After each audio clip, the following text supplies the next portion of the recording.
You won't cure the global hunger by watching news. News won't ever influence your life in any positive way. What do you want?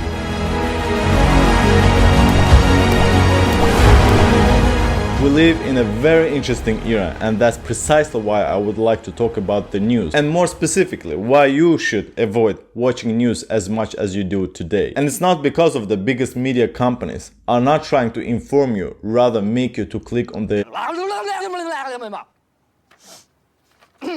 products they're selling, which is the information that will make you come back more and more and more. The kind of information that will make you addicted. I want you to cut down on news consumption for a much deeper purpose. Let's see what we can learn from this video. We know that we must, to lay claim to any respectability or competence, keep up with the news.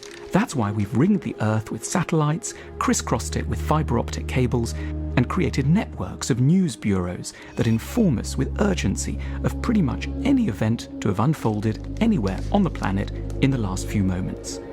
As many other things that we create in this life, as it gets bigger and bigger, it becomes too corporate to keep it running as ethical and moral as possible. When it becomes corporate, the sole purpose of such organization is to milk the viewership for as much money as possible. And what does attract viewership, you ask? It's not about great and well-researched information.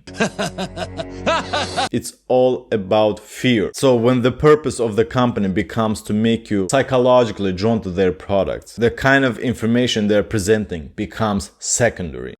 We are, furthermore, equipped with tiny devices that we keep very close to hand so as to monitor all unfolding stories in close to real time. We've been granted a ringside seat on the second-by-second flow of history. As a result, we see a lot more. And, at the same time, strangely, we see a lot less.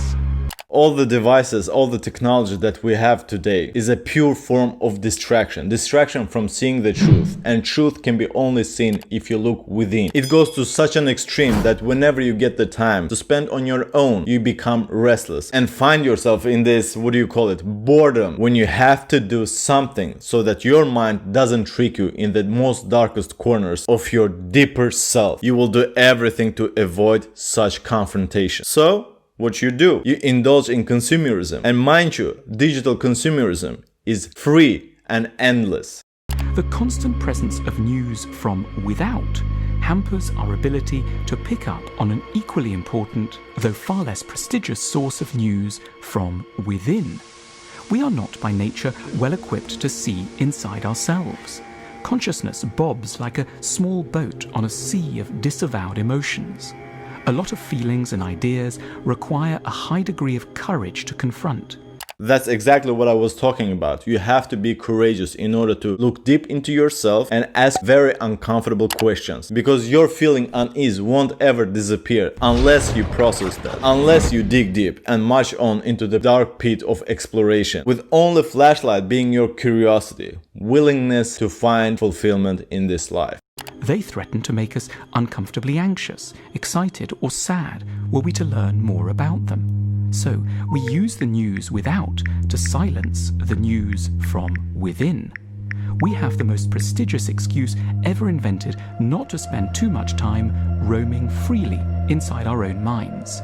We have all the time to care about celebrities, whom they're dating, whom they're swinging with, their children, what kind of a car they're driving, what kind of a house they're living in. We know everything about celebrities, but we know nothing about ourselves. This hedonistic culture becomes a deep rabbit hole, because the further you prolong the time of self-exploration, the more pain you will feel whenever you stumble upon it, whenever you feel trauma. Emotional problems don't disappear, they stack on, and there's only so much tolerance before everything implodes. When that time happens, you will be wondering, what the hell am I doing? What is life? And I guess in many instances, there's no other way than going through that kind of a pain, that kind of a suffering. This is about the saying that I've learned when I was a child. A smart person learns from his mistakes.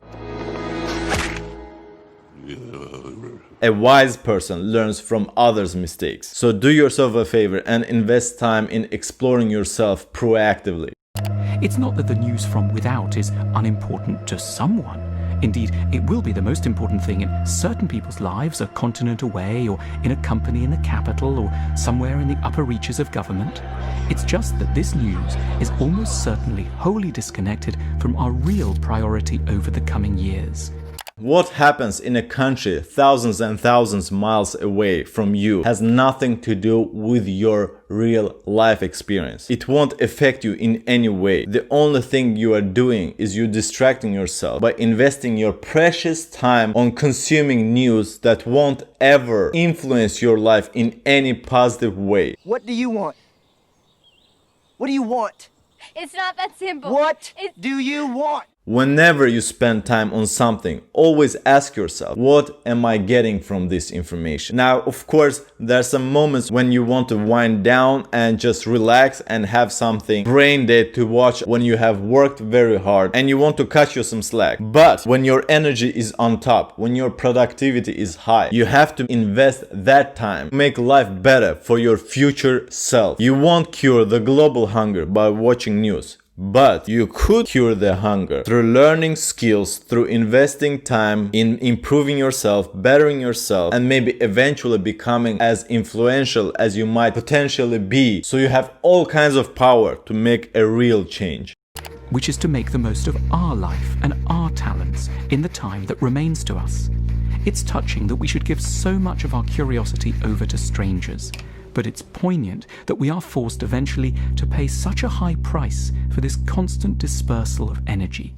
We dismiss fragile, tentative thoughts about what we should do next, who we should call, what we really need to do, thoughts upon which an adequate future for us depends. As I said before, you have to always ask yourself, what is this good for? What kind of a progress am I doing? Learning about nonsense that has nothing to do with the life that I'm experiencing in the present moment. And that goes for other things that are out of your control. Be mindful what you spend your energy on. All information processing consumes energy. And if you think that you're sitting on your ass and mindlessly browsing through Instagram or some other application and that doesn't require any energy, you are mistaken. It drains much more energy than you think. For the sake of the more obvious drama of the moment. But the drama won't save us. It cares not a jot about our development or our real responsibilities. It feels counterintuitive to think that there might be certain things much more important than the news. But there is our own lives, which we have, troublingly, been granted such prestigious reasons and means to avoid confronting.